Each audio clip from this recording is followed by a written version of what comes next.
Now? Let's go. Keep with your story. So when I was getting my marketing degree from UW, University of Washington, shout out right there. We did like this whole thing about how people will randomly put cats in ads because they get more views. like it is just like this kind of like completely like they've proven it. So if you pay attention to like ads and commercials and things like that, there will randomly be cats for as a non-pet owner myself. I know that people who are pet owners are all about their pets and also about other people's pets too. They're like, oh my god, you have a cat, I have a cat, let's all cat together, and you just like mash your faces together with your cats and your pets. On my TikTok account, my cat videos have way more views. I do follow there's a pug on TikTok who has like, I can't remember his name, it's the dog, but his owner is like a 13-year-old pug, and like if his owner comes and sits him up and he sits up, it's going to be a good day. But if he comes in and tries to wake him up, he just bones and no bones. Bones and no bones. Yes, is that what it is? Yes, okay. I can't remember the pug's name. But yeah, I followed the TikTok. And I don't have a pug. I'm not interested in ever owning a pug. Yeah. But I watch this dog sit up every morning, whether or not it sits up or not. And I base my day on that, if he sits up or not. Does he still do it? Is he still I don't know. I haven't seen his videos in a while. I'm sure his dog's probably, it was a 13-year-old pug, so yeah. So I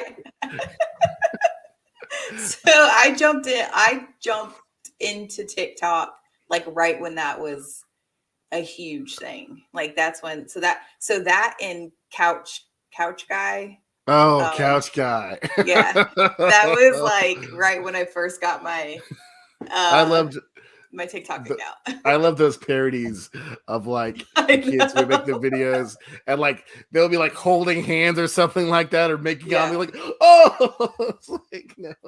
Oh yeah, it's like purposely. Did you see the one that was like the stepbrother like coming home from like probably Iraq or Afghanistan or something like that, and like seeing the stepsister, and like so she jumps in his arms and he like grabs her butt, and all the comments are like, "What in the sweet home Alabama?" What in the name of Alabama is going on here? And I was just like, this is the greatest app I've ever. It's the worst thing that's ever. The Chinese. This is an insidious plot because they know that we as Americans love just random shit. They know it. Yeah. And they're like, we'll get them hooked. And the next thing you know, we're all card-carrying members of the Communist Party, going, yes, comrade, and no, comrade. And you know what? I'm all for it. You know what? They got me. But they're not communist. Don't you know? They have an elected official forever. There's nearly no such thing as a communist nation on there. They're just various levels of socialists and authoritarians and, other things. But, I had a question. What was it? This is why we should write down all of our thoughts. This is why we should be more professional. Yeah. More professional. Because I was like, oh, this will be a great thing to talk about at the beginning of the show, but I can't remember what it is. I don't know. The problem is like my brain always, I'm like, oh yeah, that's let me write down. And then I open up my phone and I can't remember why I opened my phone. It's like by the time I get to my notes app, I'm like, we're also getting very old. Oh God, tell me about it. I know. It makes me so sad. It's like, oh yeah, this is going to be a great idea. And then he's like, what did I come to the kitchen for? Where are my glasses? They're on your head. Why is that font so small? What's happening? Not really looking forward to that at all. No. My mom does this thing where she goes, she has glasses, but she'll flip them down so she can read something. And no, just go ahead and euthanize me at that point. So it looks like we have two people watching us live right now. So hi, friends. Yeah. Hi. It's probably my mom and my mom's My backup husband. account. And James, yeah. So your mom and my husband. Well, I do see my daughter, so maybe it's my husband and my daughter. So, Definitely not but my child. He's like, I don't care about your stupid show. so for our very loyal viewers, oh, James says it's him. So does my husband. Uh, Jason, Allen, J.A. We got to come up with like nicknames or something. Like, Jason, and then Jason. I don't. okay, well, the Jason that's not on the screen is going to be joining us in a few minutes. He's Yeah, just he's running in a little. jail. His He wife's got got to bail stuff him to out. do. He locked up. I don't think that's accurate You at know, of all. all the people that I would imagine wouldn't be locked up, I bet he's never been arrested. We got to ask him if he's ever been arrested before. He Oh doesn't seem like the kind of guy that's been arrested. I just know, like, you know how people just get thrown in like the drunk tank, and like, I am not built for that. I Oh will no, it's easy. literally no. Mm-mm. It is like you're there for like 14 hours, and then you go home. It's not that big of it's kind of like because it's crowded, and like It probably and smells really bad too, right? it's not that bad. It just depends on how many people are in there. But yeah, it doesn't smell that bad. It's weird because like you'll be in a room with like 40 people in there, and there'll be like one toilet, and like there's Mm-hmm. no like the toilet's just out. So when a Mm-hmm. guy like goes to the bathroom, you're just looking him in his eyes while he's like taking a shit, and you're just like, Oh, "Hey." oh, oh, oh, okay. And then there'll be people in there, you know, just rapping. Most people are just trying to, you know, it's jail. It's like not like they're like, I'm still on the murder spree. Let's keep murdering. You know, that's prison people.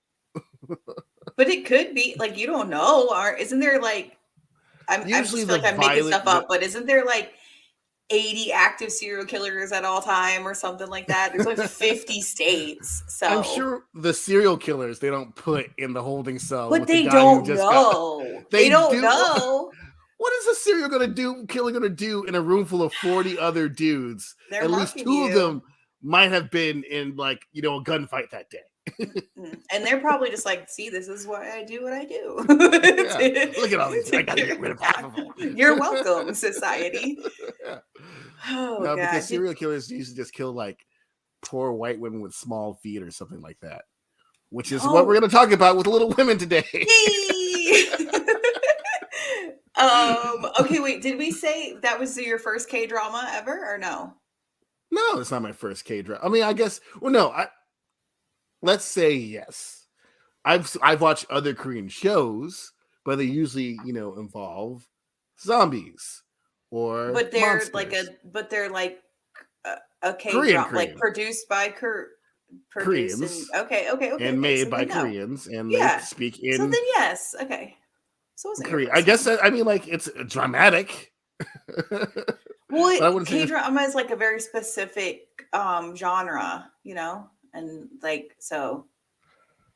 So But this would be my first like Korean show that I watched that did not have someone wielding a sword at any point. lie. Oh, did Haven't they finished miss? the show. I haven't finished the show This yet. is why you should finish the show, because that's not even accurate. You can't even say that, sir. Or someone wielding hatchets. How about that? Do they wield hatchets? I don't. Like We'll in have to wait and see if Jason finished it. like in To like, what's there's that just, movie? yeah. Go Old ahead. Boy. Yeah, that's the one. Or I haven't seen Old Snowpiercer. Boy. You haven't seen the Old Boy? Mm-mm. Oh, and your Korean friends will be really, really mad at you. That's like the most famous Korean movie ever. No, my Korean friends love me. So that's like coming to me and be like, "You've never seen Boys in the Hood?" And I'd be like, "No, I've never seen it." And I would be mad if you never saw Boys. Have you ever seen Boys in the Hood? Oh my god. Okay. Oh my god. Here's the thing. What year did Boys in the Hood come out? You were a child. We were in second grade when that movie came out. Okay. And then your parents are my super parents were religious. super religious. I wasn't allowed to watch anything rated R. So I still have I'm still catching up on movies. I just saw, I can't remember. When I There's something big that I just saw this year, but I was when I was going to rewatch Dope, I was like, oh, I should probably let Brody watch it with me because I think he would probably get it. And then I looked at, oh, there's nudity in it, and I was like, that's not a big deal. But then I was like, oh, his mom would probably kill me. Oh, my husband is saying that I have watched it. You have watched it? Oh, I gotta go to the Why don't I remember? Maybe tell me what. Maybe I have watched it. Maybe you don't remember Ricky getting shot? I remember watching. It's got Lawrence Fishburne in it. Straight Outta Compton, and them talking about Ricky getting shot. I've seen a movie where they referenced that movie in it. So and them talking about it. So I don't remember. I mean, you don't even remember in Don't Be a Menace to South Central while drinking your juice in the hood. Yes, I have seen that. They get pulled over by the cop, and the cop's like, "I hate you because you're black. I hate you because my gums are black. I hate everything black."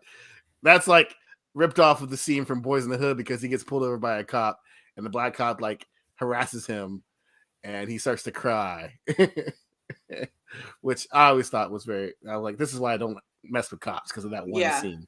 Yeah. Even though I grew up in Tequila where I didn't have to deal with that. Ever? Not ever. Yeah, I was gonna say. In fact, I did have a Ricky moment. Damn, or a freaking Trey moment when I was growing up. So there you go. You probably fell asleep. That sounds like something that Lisa would do. That does sound like something I would do. But you gotta only watch movies in the light of day, not anywhere. You can't lay down. You got to be upright. Like this. Like in Clockwork Orange, with your eyes taped open. I do have I don't know what to say because for whenever Jason comes. But did you watch Agretzko? What we're going to talk about later? I watched like 5 episodes of it. Did you watch it subbed or dubbed? Subbed. What's the one where you have to read? Subbed. So you watched it in Japanese? Yes. With subtitles. Okay. With reading. So I watched it in English with subtitles because I'm one of those people who watches everything with subtitles. And like, I feel like we're missing a whole lot of shit with subtitles. Because even like the English subtitles, in case y'all don't know, I'm a native English speaker. I'm a primary English speaker. I don't know any other languages. Yeah. So I'm listening to it and reading like I do always, just so to make sure I don't miss anything. And like the words don't match at all. Like the context is completely different. So I'm like, what the crap? So that's why I wish I spoke Japanese so I could see if that would have been the same translating, from if that's how it's translated. Also I think like especially if you're bilingual, you don't really, because there's like things like the idioms that you would say that don't necessarily like are one-to-one, like something we might say in English, won't really make sense. Like, give him the whole 10 yards or whatever, or some other idiom, and like, especially in like a lot of Eastern languages, like, you have a word that can mean a totally different thing based on how you say it. I mean, we say it sometimes here, but like, so like, and they know like the difference because they grew up with it. That's their language, so we're probably missing a whole lot, because it's not like it's forget about it. Yeah, right? Forget about it. Like, yeah, if you were to translate it to a person, they'd be like, I'm not going to forget about it. Forget what? Yeah. Well, even remember, what's the Johnny Depp movie where they actually talk about it? It's the one where he's the undercover. Donnie Brasco? Is it Donnie Brasco? I don't know. Yeah. 21 Jump Street. But where they actually ask about that, they're like, hey, what is forget about it? And he's like, forget about it. It's forget about it. Like, it makes sense to all of us, but. So speaking of TikTok, there was this thing on TikTok where this dude, this black, because it happens here in America. Like this guy was talking about, this black dude was talking about people who wouldn't get touched if they were in the hood, right? Mm-hmm. And what he means is they just wouldn't get messed with, right? Right. And he had Natalie Wheeler, from Stranger Things, because he always carries a gun. Mm-hmm. And this young, Caucasian lady thinks that he's joking about her getting, assaulted, and it's like, no, that's not what we're talking about. Oh Like, you don't God. understand the context. When Yeah. I say when I say she's not going to get touched in the hood, I mean we're just not going to, mess with her. Like like people Yeah. get messed with. It's like, I'm Yeah. not talking about. It was not a sexual thing whatsoever in Mm-hmm. his eyes, because it's the difference between knowing what he was talking about in the context of it Yeah. versus the straight translation of the language, and also the cultural context of the word touched. Yeah. Right. Yeah. So No kidding. you The learn something new every day on the Headcanon Circus podcast. so speaking of TikTok, since we're talking about it, so I'm on Taylor Swift TikTok, and I'm Of course you also are. on Black TikTok. Black Top. So now I'm on Black Black Taylor Swift. Taylor Swift TikTok, and I am living for it. This is like, I mean, so amazing, and I'm just like watching all of these, just like people just like falling in love with her, and I'm like, I know, come join me. Taylor Swift, if she don't mess around, she end up like Paramore and just be like a cultural icon in the Black community. And like, I know. My sister was actually talking about how she was looking for tickets because I guess they're going on they're going on tour or something like that. Yeah. And she's like, their tickets are so expensive. I'm like, yeah, because everybody freaking loves her. Like, everyone's obsessed with them right now. It's Taylor Swift. I mean, most popular artists, their tickets are going to be expensive baseline, like, period. Yes. Just because they're popular artists. And B, she's going to sell out a stadium, so like, yes. yeah. So of course they're going to be expensive. Like, she's not going to be at the Tabernacle doing a show for 3,000 people. Can you imagine? It would be a riot. Like, she couldn't. They would. Yeah, it would there's be no way. She's going to be at the freaking Mercedes-Benz Stadium. Every seat's going to be sold out. There's going to be people who work concessions there, are going to go into work that day just so they can go and just be there, and like don't even work that day. So I guess that's the thing that people actually do, is they will go to be volunteers at events just so they can go to these concerts for free, which is kind of smart. Yeah, I was at a concert, Cody Camber concert at I've never heard of them. You never heard of them? No, that's weird. I don't think I ever talked about it. I never think I've ever mentioned them to you ever. Maybe I'll have to Google them. One of the security guards, he was sitting there having a great time. I'm like, this is why you got this job. Yes, that's what they do. Like, I think it's so smart. I wish I would have thought about it. And it's the same thing with like people. What's that show that James turned me into, Below Deck, where they're all like where they're all like me and Aaron turned James on to. They're all like the people who work, in case y'all don't know, they work on like this charter. is not our genre of things that we watch, but we do watch it. Yes. Below Deck. Like fancy yachts, right? Like the big huge yachts, but it's all the people who work below deck. So it's like the people who clean the toilets and clean the boats, the service staff, but they get to live this like really cool life for the summer, and they get to see all these cool things. I'm like, if I would have known about that. Get to visit all these nice places, and they get like paid in cash. Like, most of their expenses are taken care of for that time when they're working, because they live on the boat, they eat on the boat. Like, it's all just straight profit. Yeah, you work like 24-hour days, and you have to deal with like super obnoxious rich people. Yeah. And, somewhat sociopathic, captains. Just somewhat. Just somewhat. But they do have days off. Yeah. Like, I don't know. I mean, maybe the show doesn't make it look as hard as it is, but if I were that young, I could have done it. As a person who served, you served tables before. Yeah. I had to. There had to be a definite end point. Yes. Yeah. And they're just doing it for like 6 weeks or something. Yeah, but like end point in the day. Like, yeah. I don't think they get that. Yeah. No, they're like, when they're on charter, they're on for like all until the charter's over. So if it's like 3-day charter, they're working for 3 days straight or whatever. Yeah. And I'm like, y'all need to leave. Yeah, I guess that's true. But I think probably like the stewardesses, they probably don't get any time off. But I feel like like the chef The definitely bosun. did. Yeah, the chef is like, I wake up and make breakfast, I make lunch, I make dinner. Yeah. And then occasionally they might bother me to make them a snack every now and then. And I'm like, otherwise I'm napping. Yeah. Yeah. Hey, what's up, Jason? You gotta tell everybody. So we just want to tell our viewers that we are here because sadly we are not cajillionaires, so we did not win the Well, no, if I won the 1.9 billion, we'd still be doing this, except we wouldn't be at home. Well, we actually be at our studio, state of the art with lasers. Yeah. Lasers. Yes. I would actually pay James to be the video, the editing video engineer guy, and he would cut between us as we talk. Yeah. Like the real podcasts do. One day we're still different camera angles, multiple cameras. Yeah.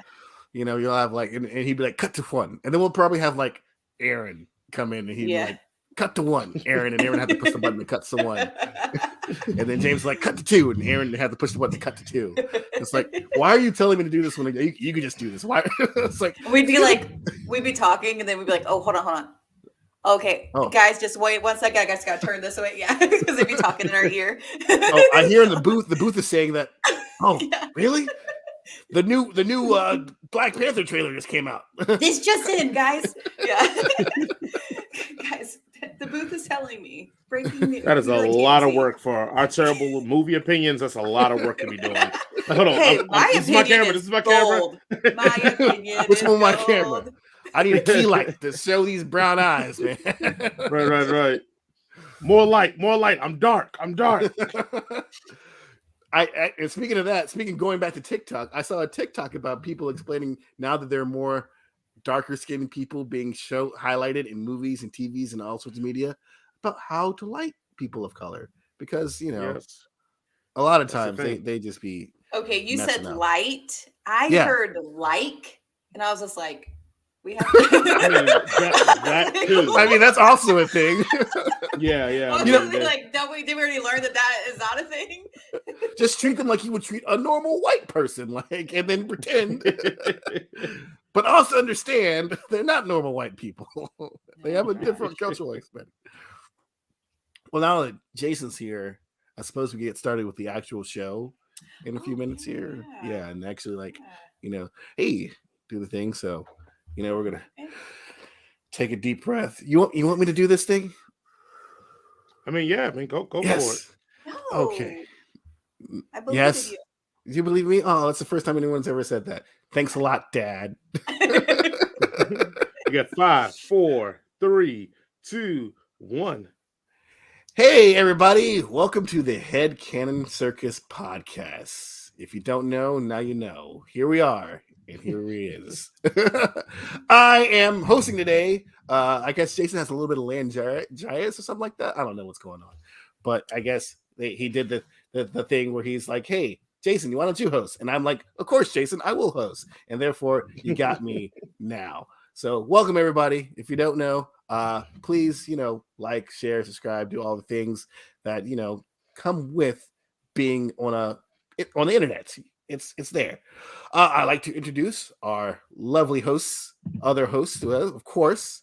The other guy, the brains to my bronze, the Easy E to my Ice Cube, Mr. Jason. How you doing, Jason?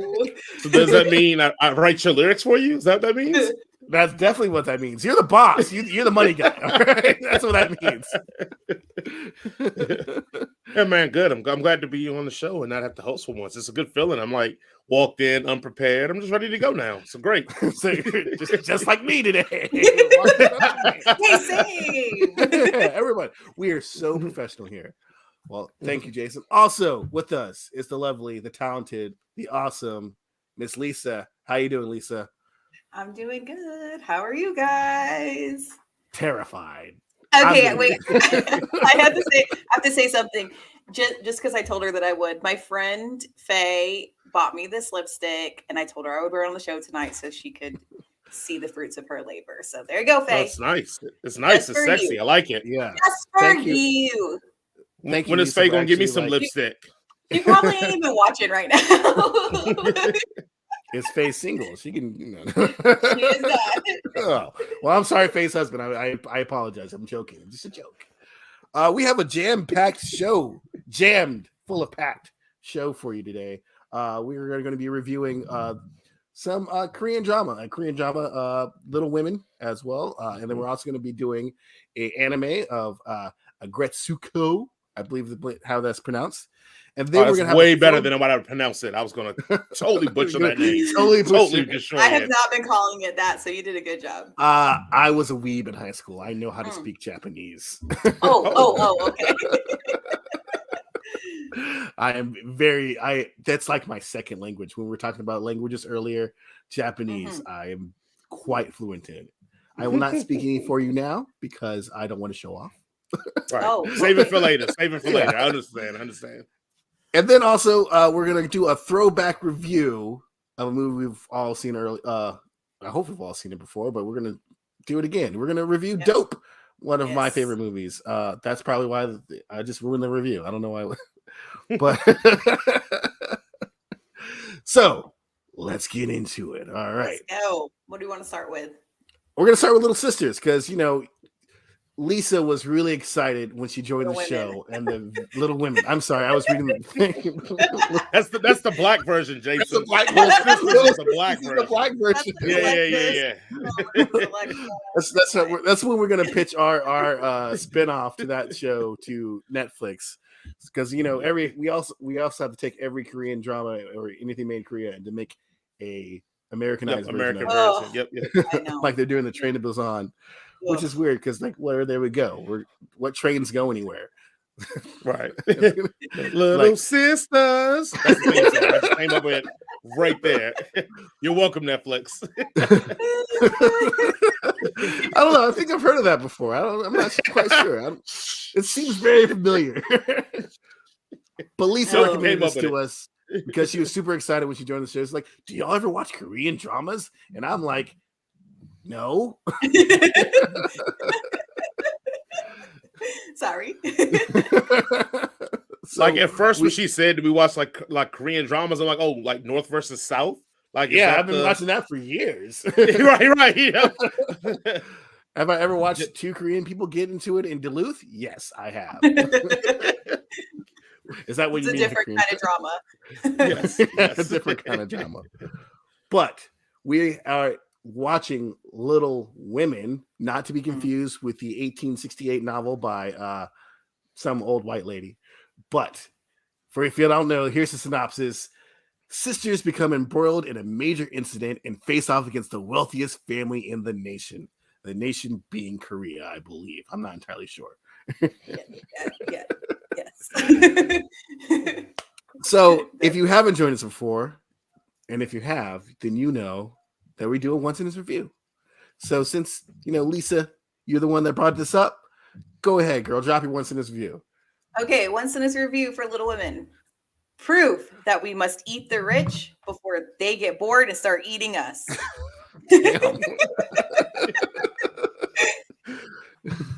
Jason, what you got for us? My once in this review is this felt like a more convoluted version of Parasite mixed with M. Night Shyamalan. So are you saying there's a twist at the end that was unsatisfying? Jason only watched 4 episodes. I'm sorry, I'm lazy. I started watching The Bastard Son of the Devil himself over the weekend, which I should not have been watching. Instead, I should have been watching this. But I finished that series. But my once in this review is mo money, mo problems. For real. All right, Lisa, do you want to start us off on how you feel about the show and the story of this show for us? I agree with what Jason said. It had a very opposite Parasite, did you finish the show, Jason? Yeah, I did. Yeah. Okay. So, I mean, literally, it was just spoilers, y'all. This show wrapped up in October, so it's very new. So it's a very, very new show on Netflix, and it's only 12 episodes. But anyway, yeah, literally just the rich of the rich bored as crap, and we're like, hey, let's just find these 3 little girls and fuck up their lives. It's like there's just like, holy crap. And it was so good. Every episode. And that's why I love K-dramas, because they really know how to, like, they end an episode and it's enough of a cliffhanger where you want to watch the next one, but you don't have to, like, you can go to sleep if you need to, like, it's not so bad to where you're like, oh my God, now I gotta go. But oh gosh, I never knew that a flower could be so menacing. I suppose that Batman, what's his name? Batman Begins should have taught me that. But I just forgot like how scary sometimes flowers can be. So yeah, I loved it. I thought it was great. I thought that the production quality was insane. Like, just visually, I just felt like every episode I was watching a movie. So I will admit, and I'm gonna say 2 things. One really, really fucked up, and one that's like legitimate but going to sound off. So let's go with the one that's legitimate but sounds off. Watching this was like getting water tortured, like a drip of water just keep hitting my forehead. But I mean this in a totally good way, because it was like every episode just ramped up the anxiety every notch. And I remember even Lisa was like, "Oh, it's so like you told us," and I guess I just didn't believe it. But every episode I was like, "Oh, we're at a 3." Then after episode, "Oh, we're at a 4." Now we're at a 6. And it just keeps going and going. And I'm watching this and I'm like, "Oh my god." But here's the real fucked up statement: is that it took me at least like, that first one wasn't fucked up. Oh yeah. Oh, well, this one goes. It just gets more, Jason. It's just more and more. Like you said, every episode, just like what the. Right, exactly. Now, and please forgive me. I'm not this type of person. I've been raised better, but it took me like 7 episodes to realize these were different women. Oh my god! I'm just gonna be that asshole. I'm just gonna be that asshole. But and finally, I was like, hold on. That ain't the same girl. And it was like 7 episodes deep, bro. I'm thinking they're playing with time, and this is like flash forwards and flashbacks. And I realized all this is going on at the same time. And these are all different women. Only what I knew was the little sister was different. And then, but my logic knew it was different women because at the beginning of the movie or show, they were having the birthday and all that. But it's just all in the same room together at the same time. yes. But as the show goes on, they're separate. So for a while, I'm like, hold on, is that the reporter or is that the chick that worked in the office? Or if that the office chick is cuter. Well, if she's not drunk, it's not the she's not drunk. Look, she's not the I know it's bad, but at least I'm being honest that like part of the plot was lost on me because I did not know these were different women for a while. And then when I finally figured out, I was like, oh, this all makes way more sense. And then yes, the show started being way more enjoyable for me because at first I was like, I have no idea what they're doing. And how is she in 2 places at once? And why is she with this man? But then why she... And then I realized because they were totally different people and human beings doing totally different things that just happened to be interconnected. So, yeah, shame on me. But I will take that L and still say that I still enjoyed it because it's still... Even with me not figuring it out, I was still like, ooh, that boss is creepy. Ooh, that guy's creepier. Like, yeah. Jason, just to help you out, just to drive away anybody else that's Korean watching the show. Every time I see a Korean boy band, I think it's BTS. So I have you better stop. You better stop. So just to drive away every other Korean person that was watching the show, like, these guys are pretty cool and they seem to be pretty, pretty progressive. Like, we don't know what people look like. BTS is making a lot of music. And you're like, that's like, not. They got thousands of songs. Music. Thank you very much. As the only person that's only watched like 4 episodes, I still look. All right, as I said, I got distracted. I'm sorry, but this show was definitely like it pulls you in. It's like, hey, you want a little bit more? You want a little bit more? Come on in. Just a little bit more. Here's a little bit more drama for you. Here's a little bit more subterfuge. Oh, guess what? They're all connected. See that blue flower? Now they're all getting it everywhere. And it's like, dang, man, like, hey, y'all need to stop messing with the rich and powerful. I'm just saying, just leave them people alone. And they didn't do it. Like, they came out of nowhere. They're just living their lives trying to send their little sister on a holiday. Yeah, these rich people have been like messing with their lives for years. Well, you would know that if you watched the show, Jason. Yes. But also in the first few episodes that I have watched, the one thing that a lot of the drama, this Jason, not that Jason, both of you Jasons, because you all look alike anyway. Yes. I thought that for the song. Yes. Okay. And my friend David Kim gets on here and he goes, "Why is there 2 pictures of Jason up there? I don't understand." Right. One of us is just Jonathan Minor, and the other one's just Jason A. So okay, so I have to tell you guys this. So actually, I did write this down. Okay, so there is an episode, Jason. Episode 8 is where everything gets bonkers, everything ridiculous. Hits the fan.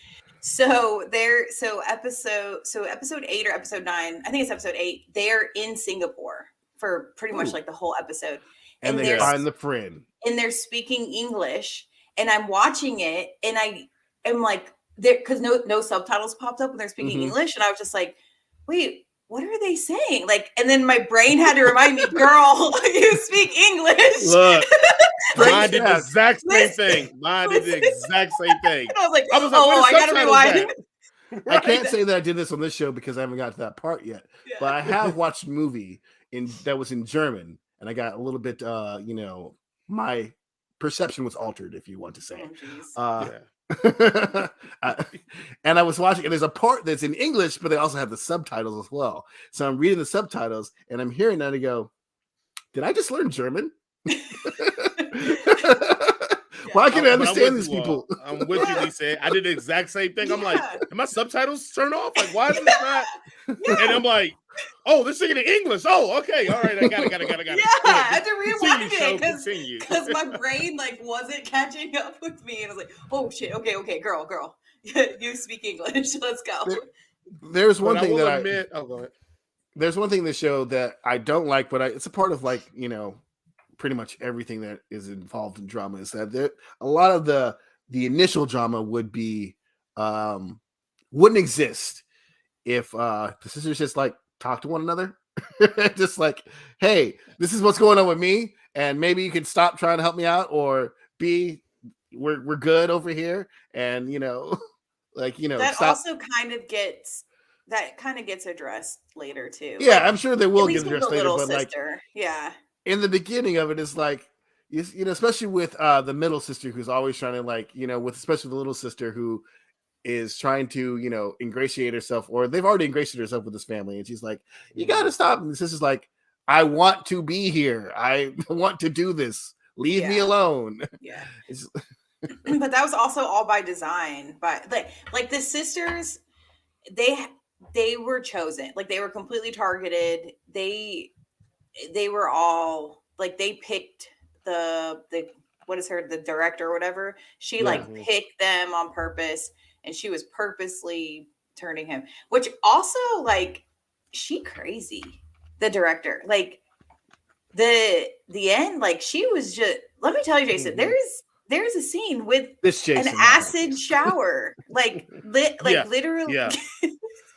And you're just watching this girl's skin melt, and you're like, what? Damn. Yes, it's crazy. She's correct. It's crazy.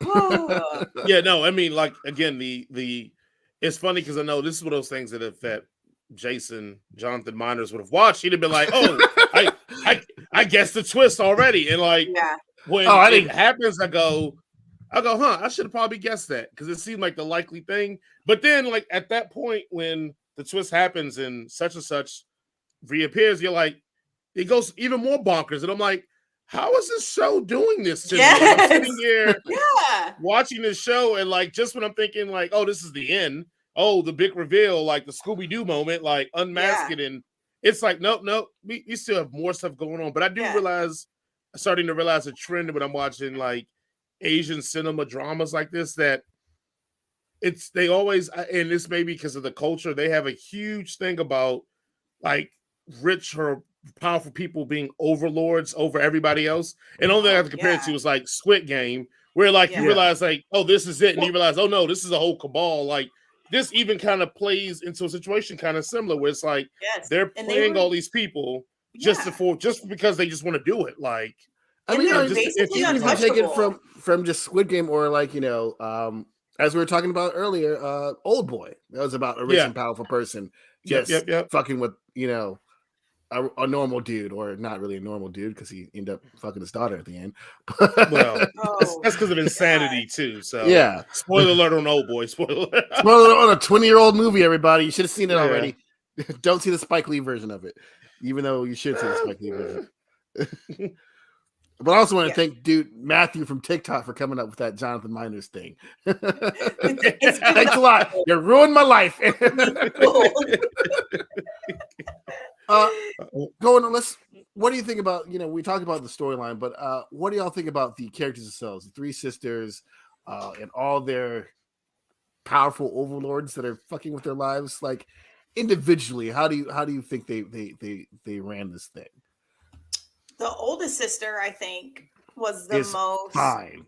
Yeah, like she's the most realistic. I mean, the little sister probably too, because she's so young.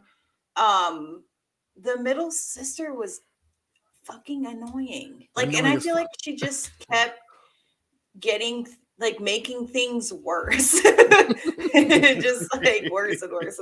And like, they talk about how she says, well, I have a problem drinking. Guess what? Like, the bitch still drinking at the end. Like, she's not drunk, but there's definitely a scene where she's drinking soju, and I'm like, and here's the thing. I want to interject to all you future alcoholics out there. If you're going to be an alcoholic and drink on the job, vodka is the way to go.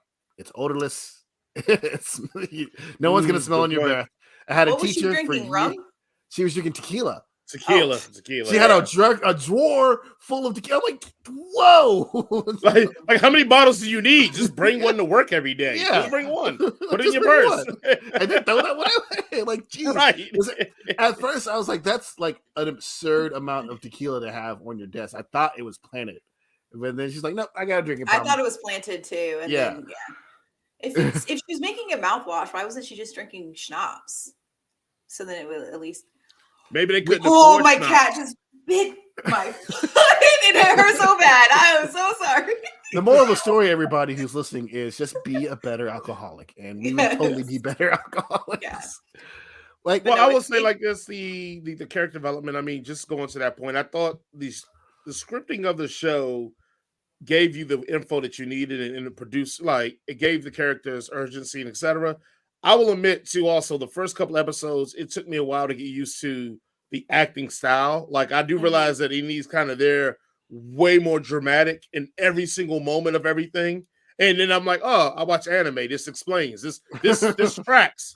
Like the dramatic, like, over exaggeration. It almost felt like I was watching a stage play than something on TV. Where stage plays, they have to be more animated because they got to get the people in the back to understand and convey the emotions. Right. So I'll admit, like, just that sometimes distracted me. That they were so, like, over, especially the intimidating men. They were so over the top, like menacing, like you could almost hear them steaming, like we need more twisting their mustaches. Need more steam. Right. we need you to look more irritated. Come on. Like, so I'll admit, like, that did take away from me in the beginning, but then once I got used to it, I could see the things they were putting in, and how, like, again, like you said, the middle sister was pretty annoying, but you always got to have one. You always have one. You have to, yes. Not everybody can be competent all at the same time. Even though, like, I feel like they made them seem pretty competent in their various areas. I mean, the youngest sister is a freaking savant. I don't even know why they didn't notice that. Yeah. But, like, especially with the middle sister and her drinking problem, I was like, yo, like, you were like kind of keeping it cool to begin with, and now you're just like, nah, fuck it. I'm just gonna be a full blown, like, just get fucking drunk and make a fool of myself, and like, just make this whole thing worse because they already know these people already have it out for me. And then I'm going to just go ahead and just make a public spectacle in one of the most, culturally conservative cultures. Well, I mean, she was having a pretty bad week. Her mother abandoned her, stole all their money. And she lost her job. But can your mother really abandon you when you're an adult? Only person that really got abandoned was the little sister, and even then, she's 18. But she's still in school, and she was trying to. I don't know. I just think that the culture is different. You got to think like you're talking about a culture where you're right. Generations live with each other and help each other out. So my parents and all they did was leave them with burdens and debt and some kimchi that was so delicious, but they still threw it away. Which is all fucked up. Like, yo, hey, your dad owed 20 million, won. I got to get that money back. Yeah. Yeah. Like also, we discovered a new fetish that I never thought of, like women wearing cheap clothes. Oh, I was gonna say cheap clothes. Like he loved women in cheap clothes. I was like, that's a weird fetish. Expensive shoes. Expensive shoes. Yes. Yeah. But that's a weird fetish. Like, wear those rags today, baby. Like, what? Okay. Put on them nice. With the older sister, I obviously haven't watched the rest of the show, but there was one thing that really annoyed me is the fact that she was going around, telling people that she is poor, and even though she, got this money, and she's wearing those shoes that she was given that she's been told multiple times by multiple people there's only 3 pairs in the entire nation of Korea. I wouldn't be able to resist either. And I don't even wear heels. I would just put them around my neck and just be like, I'm just going to cuddle with these. They were so pretty. We're a different shoe culture where we, if we got really expensive shoes, we don't wear them unless we got places to go. They sit on the shelf in my room. This show, I can't wear that. Those are my funeral sneakers, man. Those, what's those cost me? I'm being buried. This show was dude from House of Dragon. This would have been his favorite show. It was just feet everywhere, bro. For real. He'd have been blinking it all off. Must have been shot by Quentin Tarantino. I didn't even know that. It seems like our podcast is kind of like a love letter to people who love feet. Like that's all we're catering to. Like, you're welcome. Give us. So we're rebranding the podcast. It's going to be a fetish podcast. But it's going to be Foot Cannon Circus now. We're just going to go full in. And all we're doing is selling pictures of our feet, y'all. Come in, tune in for all the toes. Come for the movie review, leave for the toes.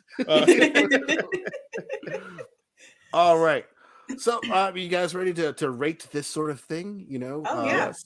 For those you who don't know, we do a little our special rating system. If it's good, we give it a head. If it's all right, we give it a cannon. And if it's some garbage, we give it a circus. All right. So, Lisa, when we talk about the story of this thing, what do you give it? Head all day, every day. All the head. My mom watches the show. Mr. Jason. Once I realized they were not the same person, I'm definitely going to give it a head. We're going to get canceled, y'all. I regret telling all my friends to tune in. So canceled. Going to have hate mail because we live in Gwinnett. There's nothing but Korean people here. I would also give the story a head, even though I haven't finished the series yet.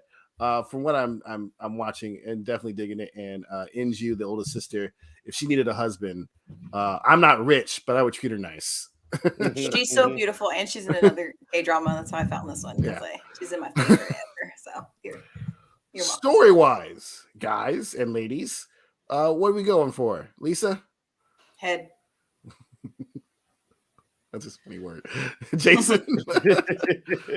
I'm gonna give it a cannon. Just to mix it up. Just because. I'm gonna also go with a head as well, and how would we rate this in Koreanness? I'm just spitballing here. Lisa. What? Okay, like for K-drama So I usually watch romantic comedy K-dramas. So this was a nice little reprieve from that. So yeah, it gets head for that. It kept my attention. It's hard for something that's not a romance to keep my attention, and it did it. Jason? Oh, well, I guess it's on me. I don't know much. This is my first K-drama, so I have nothing to base it on it. But I'm so because some of these cultural things that I didn't quite understand, I'm going to give it a head because there was some moments I was like, why are they doing that? And I'm like, Must be a Korean thing. Just move You're on. also some moments like, why is that character that I just saw in that last scene doing that? Hey, look, 7 episodes, bro. After that, I was good. Why is there only one actress in the whole entire show? This is crazy. Right? She's like the Eddie Murphy of Korean movies. As of seeing non oh, Lisa just got that joke now. She just hit her. Yeah. Okay, sorry, y'all. Sorry. Also, as my first like straightforward non-zombie involved Korean drama, I also really, really enjoyed this, so I would give it a head as well. So, I mean, that's 5 heads and 1 cannon. I think. Either way, who cares? So let's go. If you give it 1 from 5, Lisa, how much should you give it? 5's the best, yeah. Yes, 5 is the best. It gets a 4.5. 4.5. Yeah. Good. Jason? I'm gonna give it a 3.5. Only because this is my first. I want to leave some room for error, just in case I see something really wild. And I'm like, oh. You have to compare it to something else, and then once you compare the two, you're like, "Oh, this is actually much better." So his opinion might change later. Mm-hmm. I'm going to give it a 4 from what I've seen. So I'm also really digging this show. So hooray, sir! 4.256. This is a Jason number right there. That's a very solid score. Very solid. You know, we know exactly where he sits with, or this person sits with this. Nice. 4.256. Nice. All right. Oh crap! I got to exit full screen here. This is freaking me out. You know, thank you everybody for joining us here on the Headcanon Circus podcast. You know, we are everywhere that you want to be found. You know, your Apple Podcasts, your Spotify's, your YouTubes, your Twitters, your Twitches, your Facebooks. Also, I got a shout out for our book club. We are doing our book club.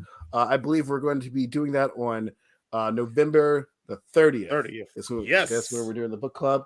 It is the taking of Jake Livingston. Lisa's already got the book. You got paper. You got a paperback? Yeah, what kind of book file are you? What did you get? Hard. And I got Kindle, so we got all sources. This is by Ryan Douglas. Hopefully, other Jason number A can get Ryan Douglas on the show. If not, we'll still have a good time. Who cares? I mean, it would be cool, but you know, it would be super. Pick up your copies, very cheap. Not the book is not cheap. I mean, the book is cheap, but it's not cheap. You know, guys know what I'm saying. Y'all can afford it. That's what I'm saying. $9.99 for the paper copy. Yeah, y'all can afford it. I don't know what the hardback costs. I know, right? $47.99. Because I'm rich. I'm like, you know. My fetish is hard-covered books. There you go. Put it on their feet. Make sure they put them on turn their the page with their toes. Next week, tell us what to watch next week for our feet podcast. We just be watching toes. That's it. All right. Frustrated with her thankless office job, Retsuko, the red panda, copes with her daily struggles by belting out death metal karaoke after work. That is a synopsis for a Gret. I said it right the first time, and I can't say it right this time. A Gretsuko. Gretsuko. Whatever. It's great. Jason, did you because we put this on the list very late in our development cycle here. Did you end up watching this? Oh yeah, I finished it. Yeah, he actually does his homework. Like so, it's not a long nights. So we just watched the first season. We didn't watch the whole show. And this actually, my coworker, I have a coworker who all we do is talk about anime when we're supposed to be working. and this was one of the ones. So she's like, "It's so cute. It's about a red panda who's obsessed with death metal." And I was like, ooh. And so I watched the first episode, and then I asked the guys, "Hey, do you guys want to watch this?" Because she didn't ask us. She was like, "Yo, we're doing this for this week."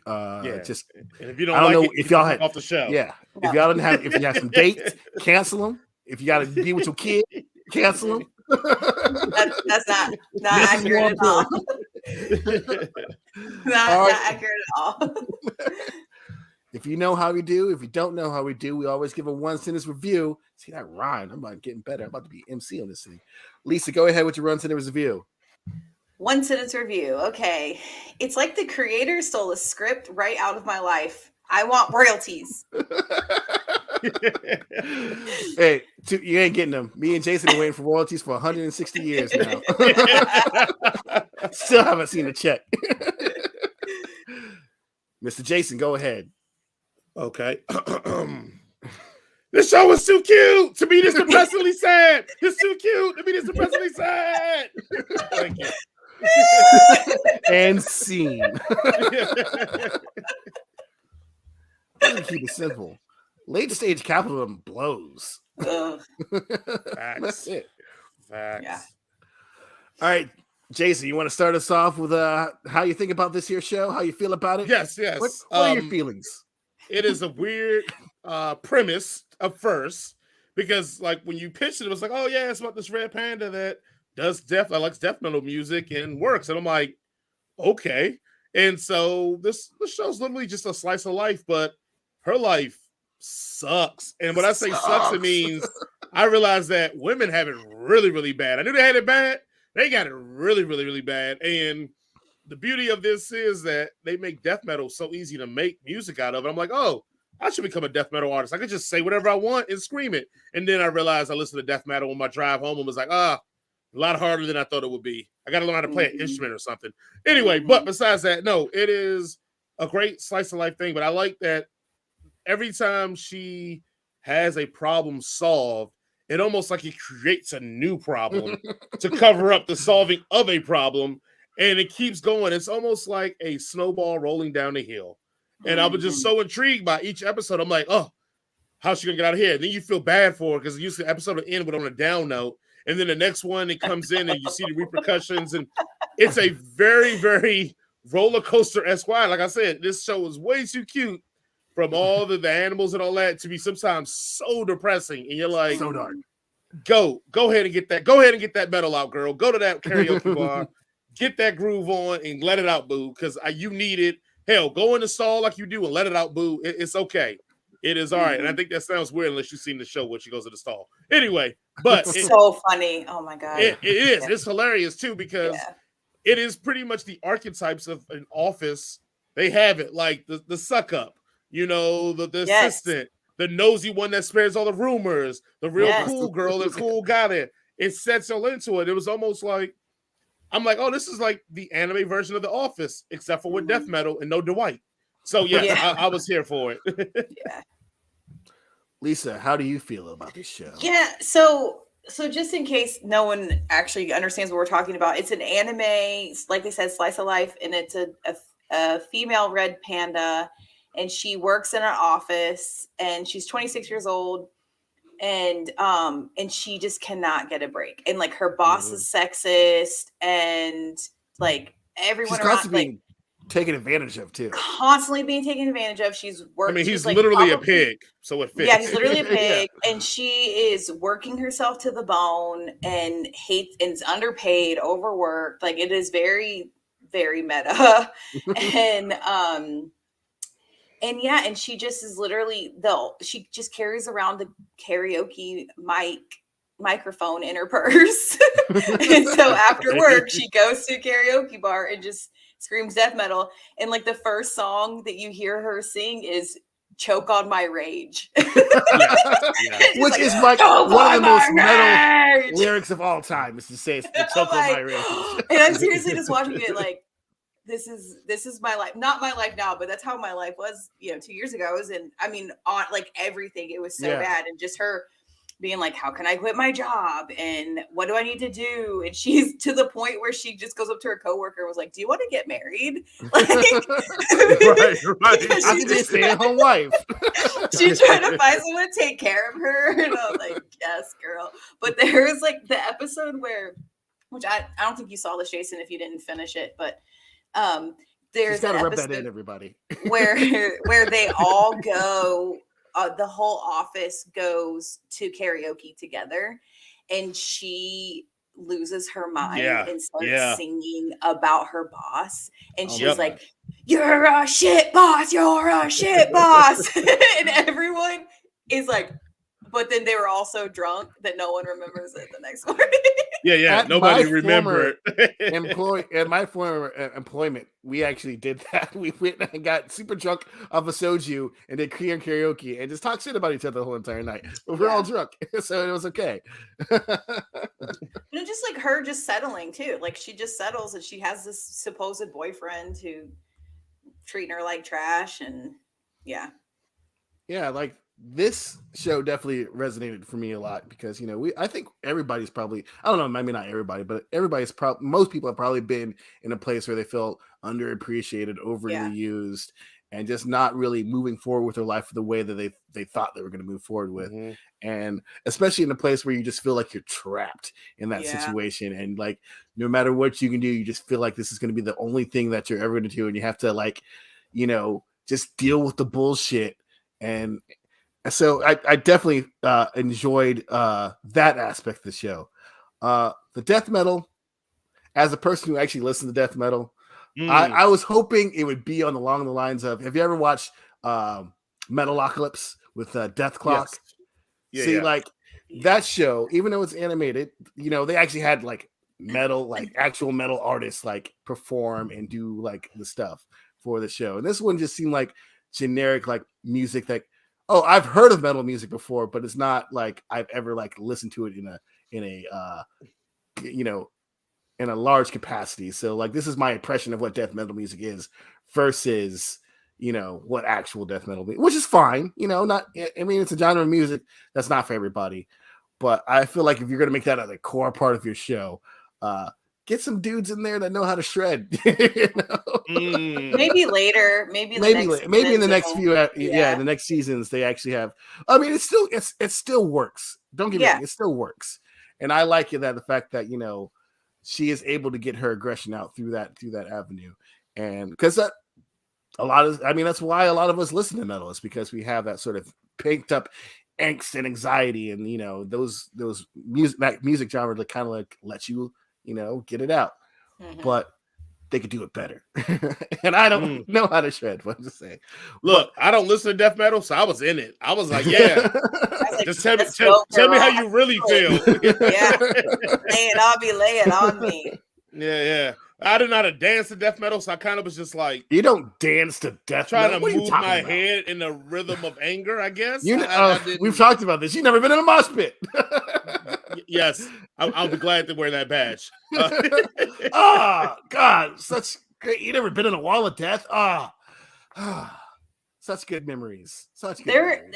There's good little points too, where it's just like super like that awkward comedy where. Remember the gorilla? I can't think of what her name is, and she's like frozen there, and she's like, my back hurts. Yeah, she just like can't move when I walk like this. It's even just so funny. Even when because you assume those two characters are like, I mean, uber bitches. Yes, but yeah, you do. When you see them with her at the yoga. They were excited to meet her. They were doing the exact same thing, and it's like, oh, that's so funny and cute and relatable. Protein. Protein. The yoga instructor. Oh my god, that was so funny. So, I think protein means sign here. Yeah. Protein. All right, my man. Oh god. This is great. So, I enjoyed it. You guys are anime files. How do you feel about the animation style of this? Do you enjoy it? Do you hate it? Do you want more? Do you need less? Look, I'll be honest with you. It's not my favorite style of animation, but for what the show is, it works well. For the attitude, and so for some of the jokes to get off properly, the animation style really enhances the jokes and the comedy. But I will admit, like it, and I'm never an animation buff, so that's weird for me to be like, I was about the animation, but it works for the comedy stylings. I just wish it looked a little better, but I'm thinking probably if you watch the further seasons, they probably tighten it up a little more. But probably get more of a budget. That's what I'm thinking too. It seemed low budget, but also it's the little red panda is based off of the I can never say it right. The Hello Kitty characters, Seren. What's it called? Oh my God! Stop talking so I can think, because I'm never gonna stop talking. All right, we're gonna take a moment of silence on the podcast, ladies and gentlemen. We're still here, but Jason needs to think, guys. So I'm sorry, Lisa. I'm sorry. That sounded way more mean than I meant to do. It's fine. No, but you know what I'm talking about. So they actually Sanrio. There it is. Sanrio. Okay. So they actually mentioned that, like they actually call her. They're like, go on with your Sanrio or why do you look like a Sanrio character? And she's like, I've heard that before. Like literally, they are Sanrio characters. So yeah, I don't know if it was done on purpose or if it's just low budget. And I think sometimes whenever you have to guess if it's on purpose, then it kind of misses the mark a little bit, you know. But I do think I personally think it's a budget thing instead of on purpose thing, because they're short episodes. Even for anime, they're like 16 minutes. Yeah, not long. So it might have been like a YouTube show that they put on. I don't know. Who knows what it was originally. It looks like it was produced in like Flash or one of those internet-based Adobe Photoshop programs where you can do animation quite cheaply and easily and quickly for the internet. For me, it's like you can do that really cheaply and easily. Oh man, we're gonna redo all the editing on this show now. Well, Flash has gone out of style, and they no longer support it anymore. It's not bringing it back. This is not 2003. I would charge you $1,500 per 30 seconds of animation, and that's cheap. I just want things that, like, when we disagree, I get our eyes to bug out and all craziness like that. Yeah. That's all. But for me, like, it feels like if you were watching another show and they did a parody of anime on that show, that this show seems like that kind of thing. Like they're parodying anime when they were actually just doing anime, which is kind of weird. So like, I feel like that's kind of style where they're just trying to like, this is like the flashy anime style. Here you go. And it's still, it works for what the show is trying to present to you. But other than that, I mean, it's an endearing art style that you kind of grow to kind of like it. I mean, in my opinion, even though I think all anime sucks. That's what I think. But it's crazy. And also, did you know that Hello Kitty is not a cat? What is Hello Kitty? She's a little girl. No. Yes. I don't. No, she's a little girl. She's not a cat. This is 100% real. I know what little girls look like. Yeah. So is she in a furry outfit, or is it called furry whatever outfit or something? Furry. Jason, let's be real. You know what a furry is. Let's just not pretend. I know what it is. I can't pronounce it. I say words like ambulance. I know you. Furry. Yes. I've seen you on the weekends in your. Yeah, I know. Yeah, well, you gotta show what you like. You gotta let the beast out on the weekend. Okay, look that up. I swear to God, hand to Christ. If I'm lying, it's fine, because I don't care what the internet says. It's a lie. Yeah, no, it's a lie. The creator of Hello Kitty has stated that she is not a cat. She's a little girl with like a cat head. So she's wearing a helmet or a mask, or a mask, or maybe she was serial killer. Yeah, maybe she's a serial killer. I always thought she was that one. The little Batru. What's the little penguin? He's definitely. I don't know any of their names. I know Kurobi. Yeah, I had a friend in high school who was obsessed with the Sanrio. We would go out to Perimeter Mall because that was the closest Sanrio store, and spend like hours there. There was one at Gwinnett. There was one at Gwinnett Place. There was one at Gwinnett Place, but the one at Perimeter was better.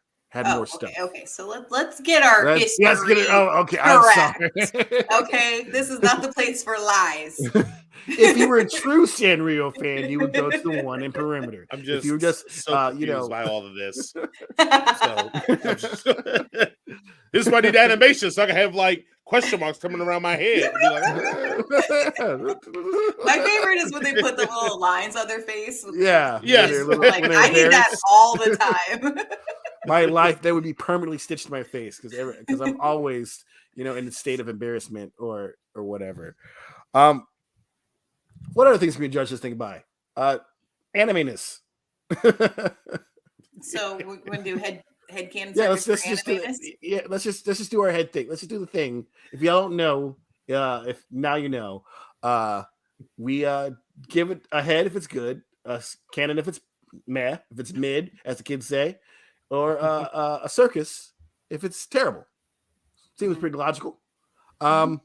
Lisa, story wise, what do you give it? Oh, story is head. It's like a documentary. Still waiting for the royalty checks. Yeah. Jason? I'll give it head on this one. They definitely kept me intrigued to see how far and how terrible her life could go. But needless to say, I enjoyed the medal. I'm also going to give it a head. As I said, this is definitely something I know I can relate to, even though I'm not a lady.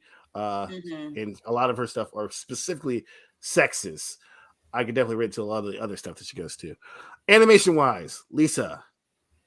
I think it's got to be canon. I don't think it's Circus, because it is they still put time into it. So I think it's canon. All right. Jason?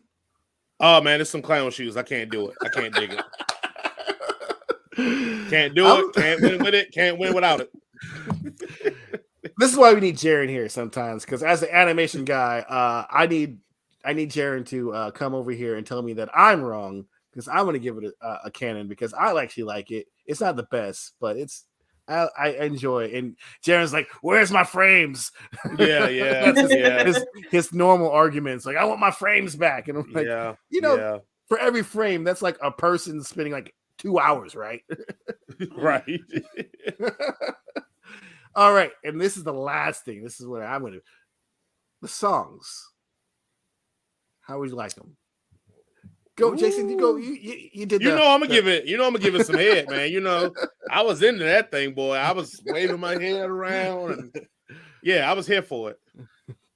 Lisa.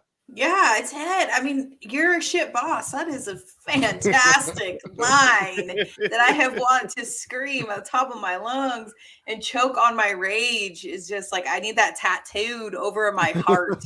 Get it like real metal. Get on your throat. Just choke on my rage. Choke on my rage. I'm gonna give it a canon.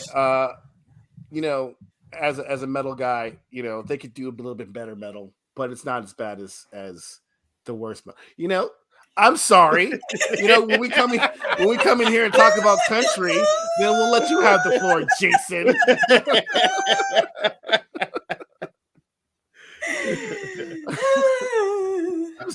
I don't know, classical Afro jazz, then you'll have the For floor. those that are just listening, I put up my pinky to be very sophisticated in my opinion about animation.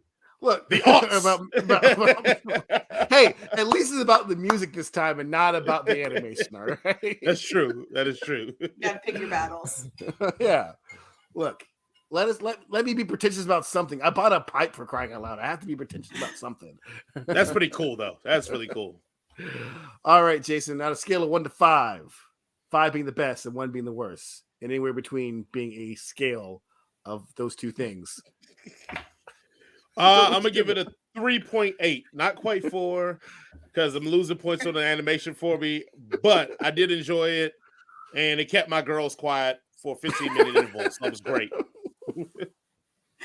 Oh my God, these ratings. I love. I need to know now what I have to. Zer Square Lid is gonna say about this one if they're still here. It's like, as long as it keeps my kids quiet, I don't have to worry about them. That's 5 out of 5 in my book. Lisa, what would you give? It's 4 out of 5. I think it just, the story I think makes up for anything that it's lacking otherwise. Yeah, love it. Well, I'm going to give it a 3.814. Oh, Jesus. There you go. Okay. This isn't The Price is Right, Jason. Okay. You don't got to put a 1 over mine. 3 point, because I'm just like I'm like 10 hundredths of percent more liking it than Jason does. Wow. Wow. Wow. Wow. This was barely an inconvenience. Barely an inconvenience. Oh, I love making money. All right. Thank you guys for joining us. We're the Headcanon for Circus podcast. Headcanon Circus, not for Circus. Headcanon Circus podcast. We're everywhere that you want to be, except for in prison, because we're not in there yet. So hopefully we'll stay out of there. Looking at you, Lisa. She's got some demons. Of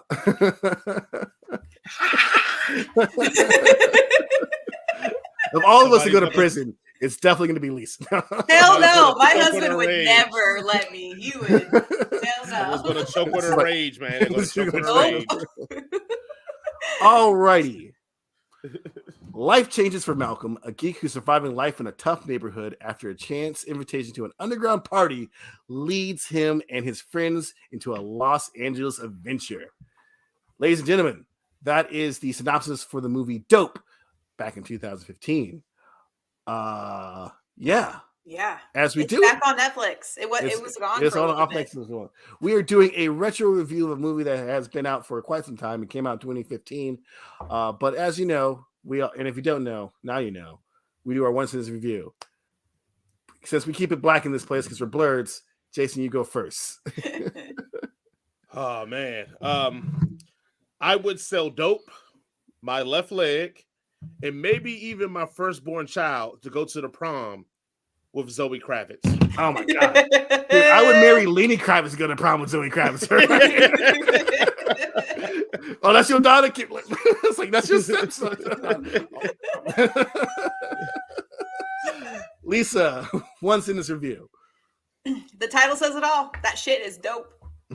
Woo! That pure. Me, I really wish there was like a really cool term in AAVE to describe how cool this movie is. I really wish there's just a word for it. Just like some word. Just some word that could like say how cool this movie is. Yeah. Yeah. It seem... It's not a very expressive language, so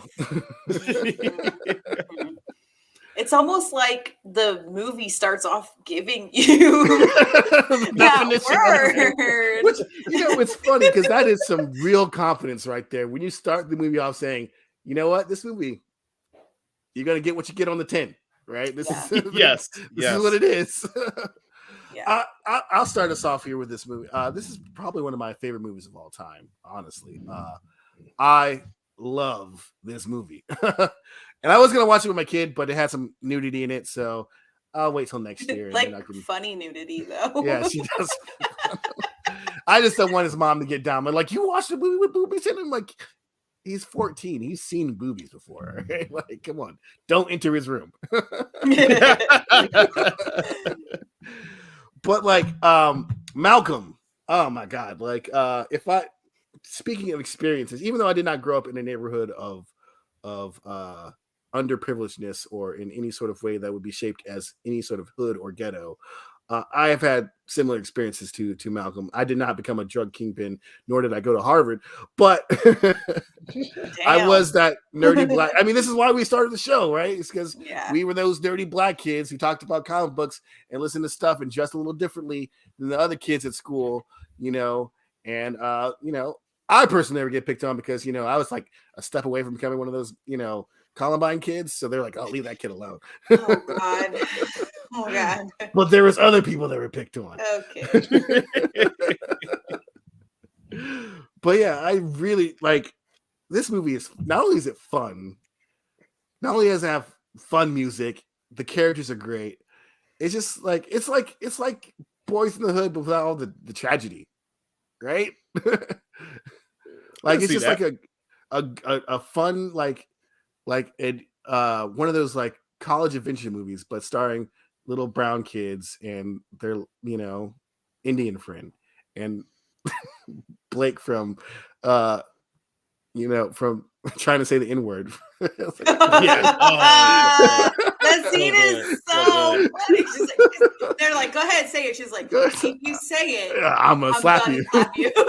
But no, she's not. She's like, go ahead and say it. It's like, all right, thank you. Like, but we do now know that like 14% is the least that you have to be black to be able to use it. Yeah, he's like, no, he was 18% or something like that. No, 14. He said 14. 14% black. Yeah. But yeah, this movie, the characters are fun, the story is fun, and it's just all around like a perfect Ryan Fukunaga, just so great. Lisa, what do you got to say about it?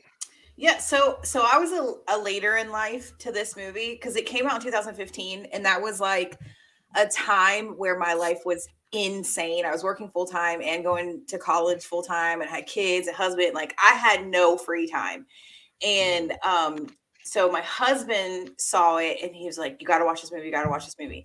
And then I was salty that he watched it without me. So for spite, I didn't watch it for years. So literally, because it's like one of his favorite movies, and he would just always talk about it. He got like all my friends to watch it, and I was like the only one because I'm a brat who didn't watch it. And so like literally, I finally watched it last year when it wasn't on Netflix, so we had to pay to rent it. Oh my god! I would pay money for this movie. Yeah, it's fine. And so, but when I watched it, I was just like, "Oh my god, this movie's so good." He's like, "I know," like basically, like I hate you. But so watching it again, it's so good. It's so good. It's so fun. The writing is amazing. And it's interesting for me because I went to Inglewood last year.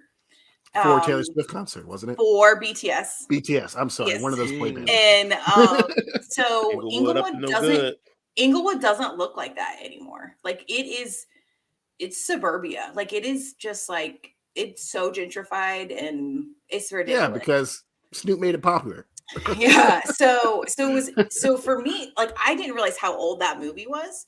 So whenever they were showing Inglewood, I like paused it and then looked to see when the movie came out and then looked to see when the movie took place because I was like, what the crap? And then I realized it was like right before all the and also with Inglewood and a lot of those Southern California cities, there's still nice parts to them too. Like you can grow up in Inglewood and not have had that experience. Yes. Like that. Just like any just like any place. Like for example, I mean, not saying that they weren't rich, but like Sublime, you know, that whole band grew up like 3 blocks down from where Snoop grew up. You know, not saying they did, but you know, like it's like anywhere else. Like there's bad places and there's good places. Yeah. So, but oh god, it's just so funny, and just like, and it all feels believable. You know, like it feels like that could totally happen, and I just the line that just got me where I just was like laughing was whenever Malcolm was talking to like his counselor. And the counselor was like, okay, so I have a Harvard alum and he works at like the used car lot or whatever. And the check cashing place. The check cash place. Malcolm was like, and the counselor was like, they can't all be president. Yeah. And he was just like, oh my god, like that's just such a funny line. And then you think about, how many Harvard graduates are there? Just like, I mean, I worked with a Harvard graduate at Kroger. So I'm just like, I guess that's true. They can't all be president. So I mean, he still was a upstanding citizen, quote unquote. Yeah. Yes, he was. Yeah. Oh man. Is it my turn yet? If you say you hate this movie, I'm coming to your house right now and I'm gonna fight you. Look. Just because I want you to show up. I hate this movie. What you gonna do? No. All right. Look.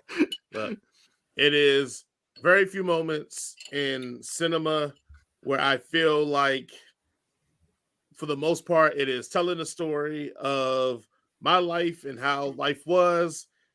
This ain't completely there, but for a lot of the trauma and the experiences, I'm definitely here for. So what I liken this to, for the people who haven't seen this movie, I will say this is a black version of Risky Business, just minus the prostitution and insert the drug game. Malcolm's character is so beautifully characterized from his style, from his intelligence, but also from his mannerisms, how he rarely looks people directly into the eye in their eye early on. But at the end, that final scene where he speaks to AJ and he's giving him dead ass, and it's like he's realized, like I hate to say it, and this is some of the things I do hate about a lot of Black movies, is sometimes violence and trauma has to shape Black people and especially Black boys into men. And if you go back to movies like Baby Boy, and we talked about Boys to Men and all that, like all of this trauma that shaped Boys these in the Hood. boys. Yeah. Oh yeah. So yeah. Boys in the Hood. I'm thinking of Menace to Society too. Also, Boys to Men helps you turn from a boy to a man too. Yeah. Let's be real. Yeah. Who has tried to mack on a girl at the end of the road? But the point is that I typically hate that in yes, or in Black movies, is that the trauma has to make the boy turn into a man. I love it here in this movie for differences because Malcolm was always the man. He always had a strong sense of self, because you were watching this movie repeatedly. People ask him who he is, and what is his answer? I'm Malcolm. I'm Malcolm. Malcolm. Like it's never any point where he's like, oh, I'm Black, or I'm this, I'm a nerd. No, he's like, no, I'm Malcolm. Like he's firmly secure, and I think that's the most manliest thing you could be, is be secure in yourself and know your strengths and also know your weaknesses. The only scene that is out of character in this whole movie for me is the counselor calling him arrogant. That's the only thing. That's the only flaw in this whole movie to me. Is that counselor like, I need you to get this paper right out now so you can go to Harvard so I can pull up my numbers. right. I agree. I need you to go. Like, you need help. You need me to do something for you. Let me pull it. Right, because it happens so early in the film. You think this is going to have a play into his characterization through the rest of it, but it never does. Malcolm's never arrogant. Malcolm's never overly confident. He's always secure in himself, but always cautious as well. But there's a lot of great things in this movie, and then, like you said, the soundtrack is phenomenal. Hell, on the ride home, I wish there was a word for it. Good. Yeah. Yes, that soundtrack the soundtrack is very Molly. No, Molly's not it. It's Lily. Lily. No, Lily's not it. Maybe we could call it dope. But yeah, on the ride home. Oh, that's a good word. But ride home from the girls about doing the track practice, I was playing the soundtrack from it, because there's a lot of hip hop hits. But also, I didn't know this until today that Pharrell wrote all the punk rock songs. On this, and they're really, really good, and they're really, really catchy. And once I've realized it, I'm like, wow, even more kudos. It took me back to my NERD days when he was doing that. But anyway, great movie. Yeah, great movie. Great movie. If you have not seen Dope, what are you waiting on? Stop listening to this review. Go see Dope, and then come back and listen to this review. Yeah, don't be a brat like me. Watch it on Netflix. Yeah. I ain't watching the show. Watch it without me.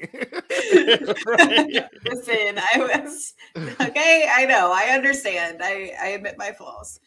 I was wrong. It was so and I think it goes back to what we were talking about with Ron, and like how you guys were always saying, like how you identify in your Blackness, and Malcolm, I feel like really went through that. Like, why does it have to be one thing or another? And so I just remember being a nerd and it not being okay, like, ever. And I'm glad that it's not like that anymore, or maybe that's just my experience now, but I never was bullied. I was not bullied. I missed that. Like, thankfully high school was kind to me in that regard. So I don't know what it's like to have. But also, what crazy part is that, like, Malcolm, if we had like black card bingo, Malcolm pretty much checks a bunch of boxes: absent father, single mother household, like lives in an apartment. He likes the good shit. Yeah, anybody like old school? He liked new shit too. It's just that he preferred old school stuff. Like the whole Jeezy and LeBron from is a Jay-Z line for more like again, it's just. But I did love how he was talking about all the old school and he knew the names and the songs. But who was it in the beginning? Was it Tyga in the beginning or ASAP? It was Dom. I guess that it was whoever plays Dom. ASAP Rocky. Okay, so ASAP was just like, what are you talking about? That was in 1988, and then the other was in 2001. That's not even 90s music. And he's like, it feels like it.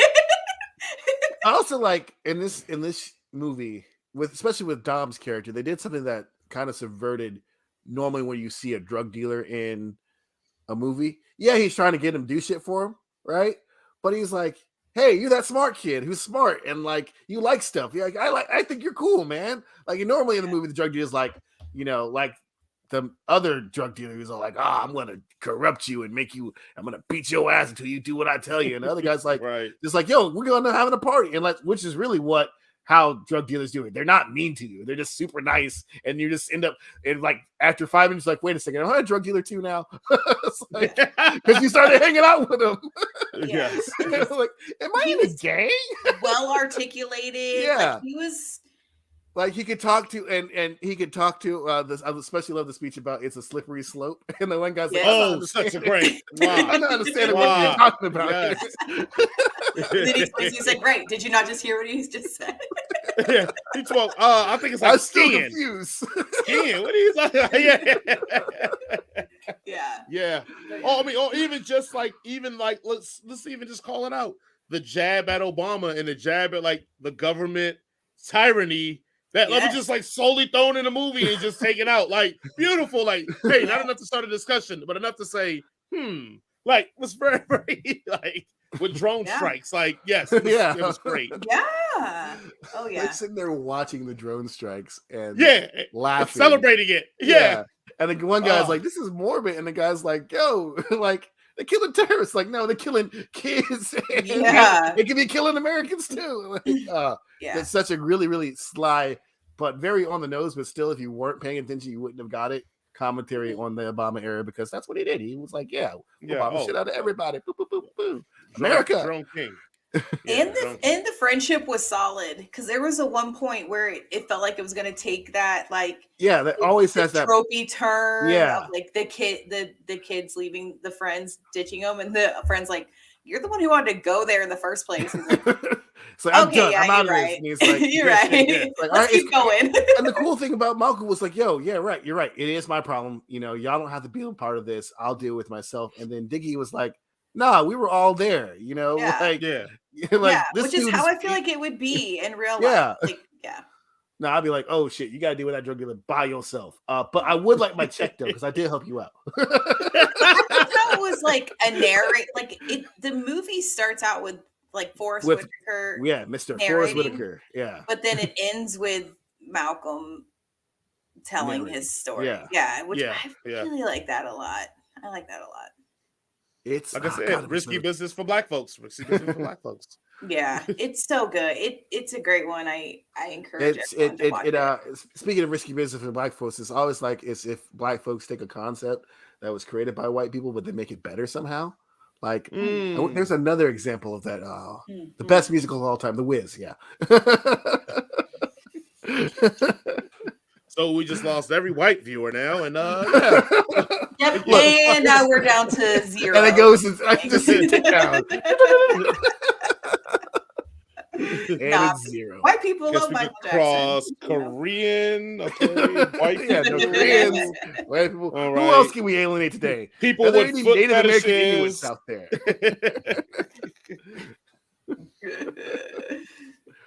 Oh God. 100%. All right. But no. Go ahead. Just one more thing on last on dope, because then we will go to the rating system, which I'm pleased about, because I already know what I'm gonna give it. But you gotta do the thing. Also, yes, I will definitely do the thing. Last thing on the movie too that I thought was just very, very, very, very intriguing is how the gay characters treated here. And when I say this like in a good, positive way. Like the character's gay, but her being, and they get the quote unquote the laugh about the gayness, like the conversion therapy out early, which I thought was pretty great. But the character like isn't defined by her gayness. Yeah, she's more than just being gay. Yes. Right. Yeah. And she also shows like just a different side. Like it wasn't tropish. I think that's the biggest thing. It never felt tropish. Now, did they use her gayness as jokes sometimes? Yes, but the jokes weren't like, oh, you're gay, blah, blah. It's like, nah, like she dressed like a guy. Dude didn't know it was a girl, and like literally flashes him in line. And it's like, Yeah. It's like, it works on so many levels, but then also it felt like that's what a real friendship would be with those three people. And I thought that was a very, very poignant decision to make her gay, but then also to make the gay thing not like a payoff or a moment that changes the thing. Like, it was just like, oh, that character could have been straight and it would have been the same thing. It could have been a tomboy and it would have been the same thing. So yeah, could have been another dude. That. It would have been straight. So yeah, I thought that was pretty good. Yeah. All right. Well, let's go on to our rating system. If you haven't joined us before and you're joining us now, welcome. Hi, come join. Sit around. Come in real close, everybody. If you think something is cool, we give it a head. If we think something is mid, we give it a cannon. And if we think something is straight booty hole, we give it a circus. All right, Jason. When it comes to the story of this thing, what do you give it? Oh, I'm giving it. Can I give it multiple heads, like multiple nights? It's just like a bukkake. Like, it's just your mom watches this. No, this is me working out. This is me lifting weights. I'm sorry, Glenn. I'm sorry. This took some Viagra, and I'm up all night. Like, this is great. Lisa, what do you give the story of this here movie? It gets a tasteful head. A playgirl, if you will. Chippendale, something nice, something I'm not fancy. trying to offend people's mamas. I too would give this a head. This is, as I said, one of my favorite movies of all time. So let's go on to the characters of this movie. Lisa, what would you grade these characters on a scale of head to circus? I think that they all get head. I think they're well developed. I think that the actors knew exactly who their characters were, and it showed on screen, and so head. Mr. Jason. Yeah, I'm definitely give it head. Even I loved how they played with time to show one scene then and show something else and play back. I think that was a very good moment to maybe actually get development, especially with white dude and showing the things he was doing and all. Blake, yeah. I thought that was just I dug it. I know his real name is Blake. I don't remember his last name, but he's just Blake in everything that he does. It's just that I don't care if they give him another character name. It's Blake. That's what it is. It's Blake. Will he played Will. Will Sherwood. Yeah. Well, he played Blake. He plays the same character in every movie. He played Blake. Yep. He plays himself. I too really, really enjoy the characters. Every last one of them, even poor Lily. get on that Lily. Which probably Lily fine as hell, though. I ain't gonna lie. Second most unrealistic thing about this movie. You're gonna walk into someone's house. But yeah, that's definitely a head on characters. As a seminal African American classic, what would you rate this movie? I'm gonna let Lisa go first. I gotta think a moment. That is not fair.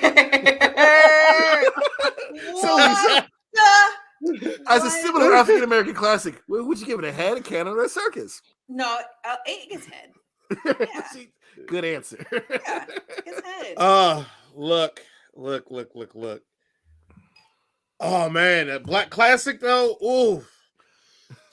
I'm going to give it head on the skin of his teeth because nothing wrong with the movie, but a lot of my black classics got a lot of stuff wrong with it. But for me, the black classic is the thing that if I saw another black guy in the street and I said a line from the movie, they would laugh and know exactly what movie I'm talking about. I don't know if Dope was seen by enough people or has enough lines that it could be a quote unquote black classic. But for me, for this show, it will be considered a black classic. So I'm going to give it a head. I'm giving it a head regardless of what Jason's talking about. But that's a true fact, though. Like, look, it's a true fact that people know. But now that we've reviewed it, everybody's gonna see it. Yeah, everybody's gonna see it. This is like if I were in my family up in Virginia, and we're all sitting around with all my cousins, and they're dark skinned people up there in Virginia. They all dark, and then we were talking about movies, and I bring up Dope, and if they didn't say they didn't see it, I'm asking for every one of their black cards. I'm like, y'all need to hand it up because I need mine back. So, so one of y'all need to give me y'all. If you didn't know, you can trade your black card in on Fridays to get free fried chicken at Popeyes. It's great. You can. Did you gotta get it from the back of the building? They don't serve you up front. Yeah, though. don't serve you up front. It's a weird thing. All right. On our overall scoring on a scale of 1 to 5, 1 being the worst and 5 being the best, how would you rate this movie, Lisa? And we're looking at you. 5 out of 5. 5 out of Jason. 5. This is 105 out of 5. Oh, I didn't know that was an option. That's- I'd like to change my answer. You know, we make up rules as we go on this show. Okay. I'm going to give it a 4.99999 repeating. I'm joking. It's a 5 out of 5. I love this. Do the thing, Jason. Yeah.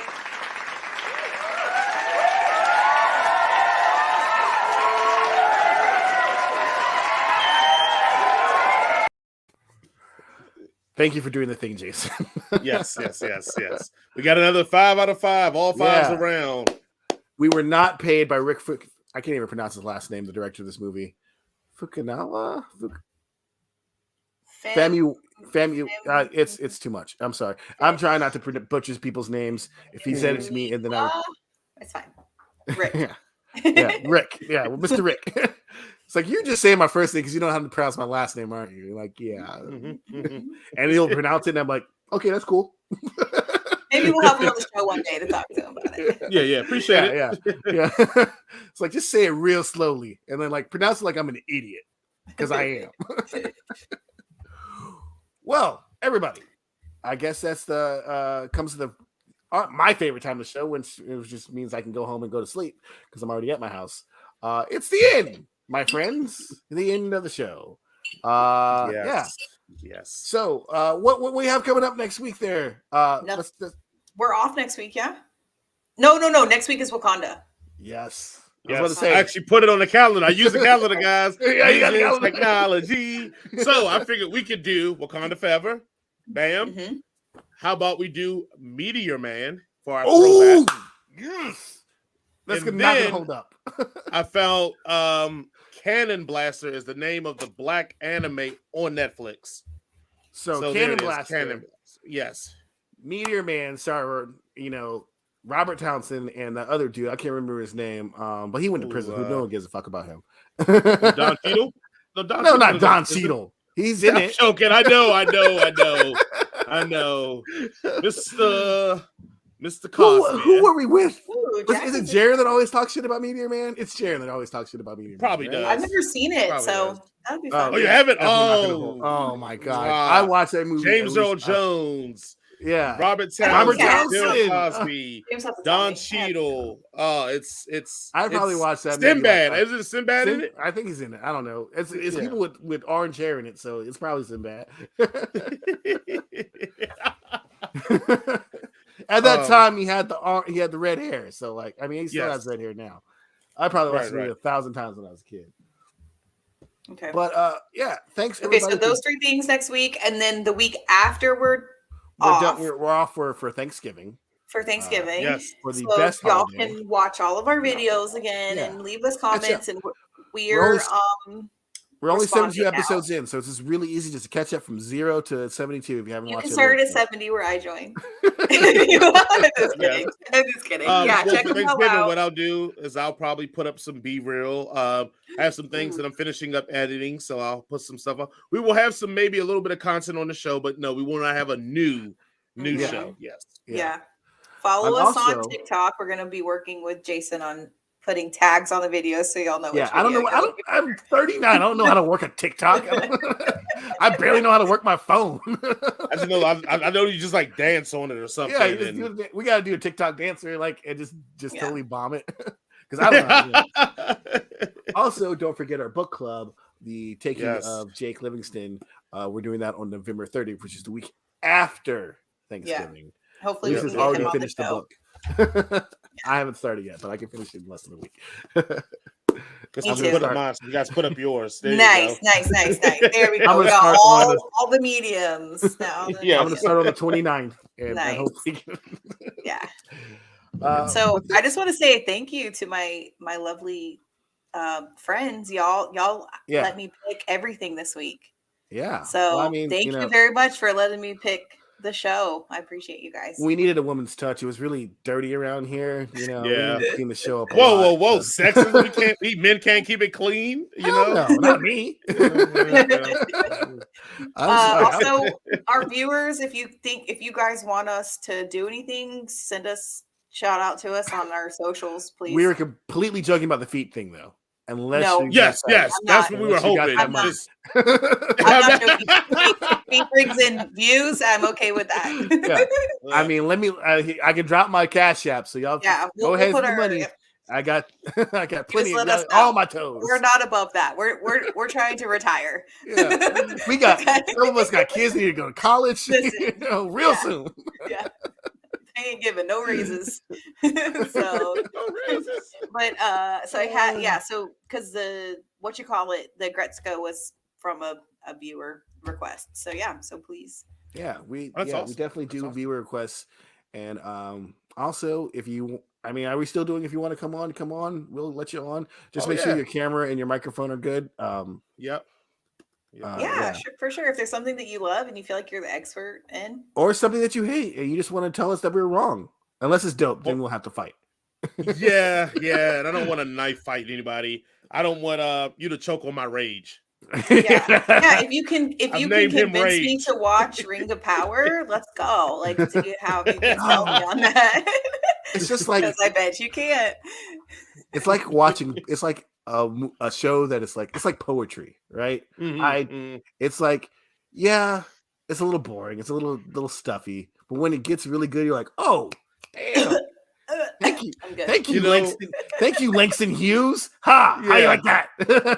It's like fine wine that you get out of a box wine, but if you put it in a glass, nobody knows it's nobody know the difference. Nobody knows.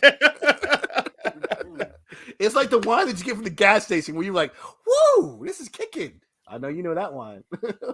I mean, I'm gonna just be real. We already know we're gonna give Black Panther Wakanda Forever 5 out of 5 out of 5. So I mean, at this point, we're just gonna be like, just talk about all the cool shit and hope we don't spoil it too much for people. Hopefully, we can get Ron Dawson back on for that as well. Yes, I'll reach out to Ron. So make sure you reach out to him. See if he's down. Yeah, because we'll do that first. So if he needs to. I'm sure I'm going to go see it tomorrow. I already got my tickets. I did not get a dashiki because I'm broke. But because those things are expensive for being from that's why we need to do the feet stuff, so then people can be paid for it.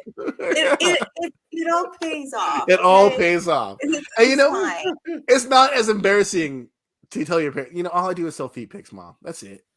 I ain't doing nothing. No, just say it's a sponsor. Or I just sometimes a loyal follower. Sometimes I step in Jello and people pay me for it.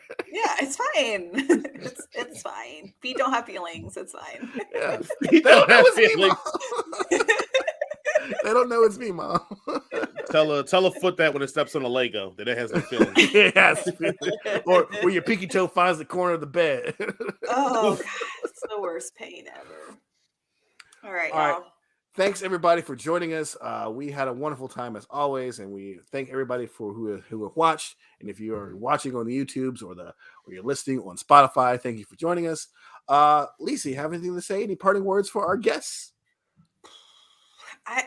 I'm going to be honest. All my parting words are going to be a little angry because of yesterday. So I'm just going to say, fuck you, Georgia. Hey, we're going to run off. It's okay. It's okay.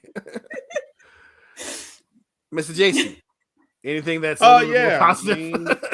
Just thank everybody for watching. We see the numbers. The numbers are going up. That means you guys are watching and enjoying what we're putting out. Special thank you to Lisa because she gets in the comments and interacts and does those things that I don't have time for. So I really, truly, ultimately, really, really appreciate it and love you for it. And Jason, you cool and all. So I would say thank you to Jason because if it wasn't for Jason, I wouldn't have met Lisa. So there you go. Yeah, thank you, Jason, for letting you meet Lisa. I'm a bridge builder. All right. Yes, you are. You are. Right. It may not be like a certified, compassion. Oh no, I would definitely not use that bridge after. But but we still traversed it and made it safely. Yes. Thanks everybody for joining us. I hope everybody has a wonderful day. Be kind, be considerate, and tip your servers and bartenders at least 20%, if not more, if you can afford it. And if you see Jared on the street, give him a hug. He needs it. Actually, don't give him a hug. Fuck him. He's got a girlfriend now. I hate his guts. Yeah, that's a wall ride right there. Yeah. Jeezy paying LeBron and paying